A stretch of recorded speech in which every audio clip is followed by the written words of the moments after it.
Friends, welcome to my channel. ఇవాళ నేనైతే మా అత్తమ్మ వాళ్ళ ఇంటికి వచ్చాను. ఎందుకంటే మా మమ్మీ ఇవాళ ఊరికి వెళ్తుంది అనమాట. రేపు ఊరికి వెళ్తుంది. అయితే మా అత్తమ్మ వాళ్ళ ఇల్లు మీకు మొత్తం చూపిస్తాను. ఫస్ట్ మీకు కిచెన్లో చూపిస్తాను. ఇదే కిచెన్ అనమాట. ఇక్కడ ఫ్రిడ్జ్ ఉంది, ఇక్కడ షింక్ ఇవన్నీ ఉన్నాయి. ఇప్పుడు మీకు హాల్లో చూపిస్తాను. ఎందుకంటే ఇది ఇక్కడ నాకు కళ్ళు మండుతున్నాయి. ఇక్కడ ఇది చేస్తుంది మా మమ్మీ. ఇక్కడ అది ఆనియన్స్ కట్ చేస్తుంది.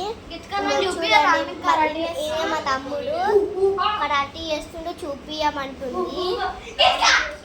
ఇక్కడ మా మనిషకు ఉంది, అంటే మా పెద్దక్క అక్కడ కూర్చుంది. అయితే ఇది బెడ్రూమ్ అన్నమాట. మా అక్కకి ఇందులో ప్రాజెక్ట్ వర్క్ ఇచ్చారనమాట, అందుకని చేస్తుంది ఇక్కడ. ఇందులోనే ఈ వీడియో మీకు నచ్చినట్లయితే షేర్ చేయండి, లైక్ చేయండి, సబ్స్క్రైబ్ చేయండి.